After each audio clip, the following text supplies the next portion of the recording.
एक ऐसी मछली जो जमीन पर चल सकती है, और इन दोनों में से कौन सा थॉर आपको रियल लग रहा है। और आज के वीडियो के बीच में आपको धरती में ही मौजूद दूसरे दुनिया के एलियंस को दिखाने वाला हूँ। और अगर आप गूगल में ब्लू मून के साथ दो अजीबोगरीब वर्ड्स को जोड़ देते हो तो आपको कुछ ऐसा देखने मिलेगा जिसके बारे में आपने इससे पहले कभी सोचा भी नहीं होगा। तो आज के इस एपिसोड में ऐसी इंटरेस्टिंग फैक्ट्स की बारिश होने वाली है। फैक्ट नंबर 1, क्या आपको पता है कि आज से 5 करोड़ साल पहले धरती के समुद्रों में एक ऐसी व्हेल रहा करती थी जो 4 पैर पर चलती थी। इसका नाम था एम्ब्यूलोक्टस यानी कि वॉकिंग व्हेल। ये आज पाई जाने वाली व्हेल की पूर्वज थी, हालांकि उनसे काफी छोटे साइज की होती थी। एम्ब्यूलोक्टस 3 मीटर लंबी और 250 किलोग्राम तक वजनी होती थी। इसके फॉसिल्स हमें पाकिस्तान के कुलदाना फॉर्मेशन में मिले थे। इसके पैर डक्स की तरह होते थे और इसका मुंह क्रोकोडाइल की तरह होते थे, जिससे ये अपने शिकार को आसानी से पकड़ सकता था। ये जीव न सिर्फ पानी में तैर सकता था बल्कि जमीन पर भी चल पाता था। फैक्ट नंबर 2, क्या आप जानते हैं कि जिस इंटरनेट की मदद से आप इस वीडियो को देख रहे हो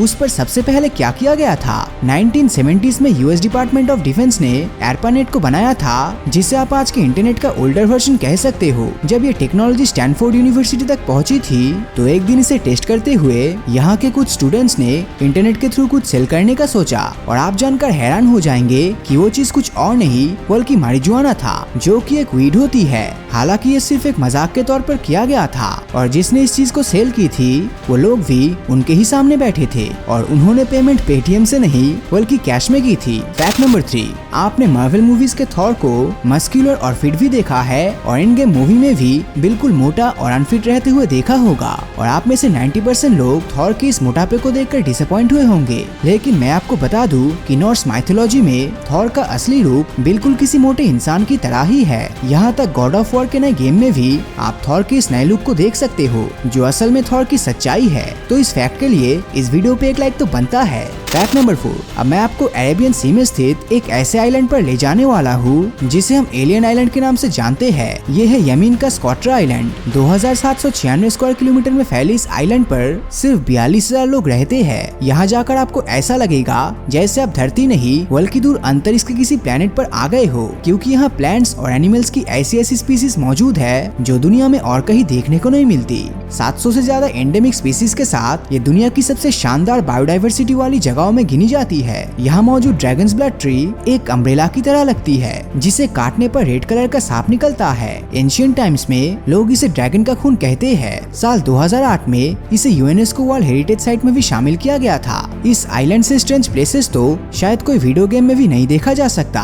वैसे आपने बचपन में पैकमैन गेम तो खेला ही होगा। वीडियो गेम्स के शुरुआती समय में ये काफी पॉपुलर गेम हुआ करता था। धरती से 13,000 लाइट ईयर दूर कैसियोपिया कॉन्स्टेलेशन में NGC 281 नाम का एक ब्राइट एमिशन नेबुला है, जो करीब 48 लाइट ईयर्स के एरिया में फैला हुआ है। इस नेबुला को देखने पर इसका शेप बिल्कुल पैकमैन की तरह लगता है और यही कारण है कि इसको हम पैकमैन नेबुला के नाम से जानते हैं। वैसे क्या आपको नहीं लगता कि इस यूनिवर्स को जिसने भी बनाया है वो बहुत ही क्रिएटिव रहा होगा?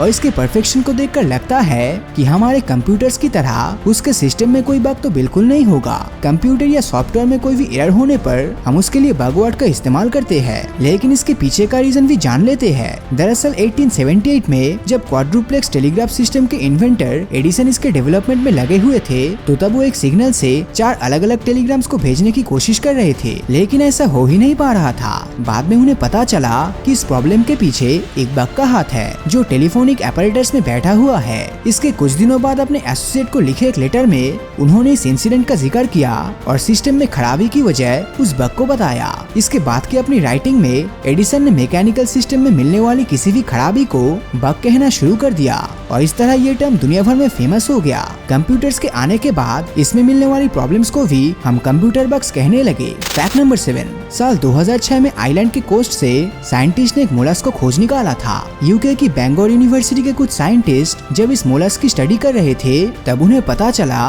कि इसकी उम्र 507 साल है और इस तरह वो आज तक मिला सबसे ओल्डेस्ट मल्टीसेलुलर जीव बन गया। साइंटिस्ट ने इसका नाम मिंग रखा क्योंकि जब इसका जन्म हुआ था तब चाइना पर पावरफुल मिंग डायनेस्टी का राज चलता था।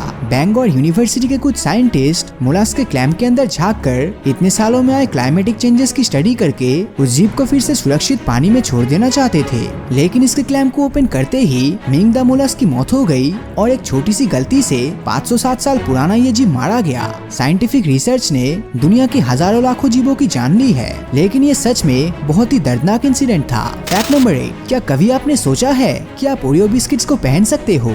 हाल ही में ओरियो ने ब्राजील के एक स्लीपर ब्रांड के साथ कॉन्ट्रैक्ट किया है, जिसमें ये दोनों कंपनीज मिलकर ऐसे स्लीपर्स बनाएगी जिसमें से आपको ओरियो की खुशबू मिलेगी। स्लीपर्स के सोल में ओरियो बिस्किट्स के डिजाइन देखने को मिलेगा। इसी के साथ ये दोनों कंपनीज मिलकर ऐसे सॉक्स बनाने जा रहा है जिसमें से ओरियो की खुशबू आएगी और अब आप अपने ईयरफोन्स को इनके बनाए ओरियो शेप्ड ईयरफोन केसेस में रख पाओगे। कॉम्बिनेशन काफी अजीब है, लेकिन ये मार्केटिंग और सेल्स को इंक्रीज करने का एक बेहतरीन तरीका कहा जा सकता है। फैक्ट नंबर 9, आखिर में मैं आपको इजिप्ट के प्राचीन शहर हेराक्लियन की सैर पर ले जाने वाला हूँ। ग्रीस के कई एंशिएंट हिस्टोरियन जैसे कि हेरोडोटस ने अपनी राइटिंग में इस शहर का जिक्र किया था। ये एक बहुत ही समृद्ध शहर था, लेकिन इजिप्शियंस ने इसे मेडिटेरेनियन सी के किनारे ऐसी जमीन पर बनाया था जो स्टेबल नहीं थी। समय समय पर आए अर्थक्वेक के कारण करीब 12th सेंचुरी में ये शहर समुद्र में समा गया था और हिस्ट्री बुक से भी समय के साथ ये गायब हो गया। 20th सेंचुरी के अंत तक हम इस शहर को महज इतिहास का एक काल्पनिक शहर मानने लगे थे, लेकिन साल 1993 में यूके एयरफोर्स के एक फ्लाइंग कमांडर जब मेडिटेरेनियन सी के ऊपर से गुजर रहे थे तब उन्हें यहाँ पानी के नीचे कुछ होने के संकेत मिले। करीब 5 साल की खोज के बाद फ्रांस के एक आर्कियोलॉजिस्ट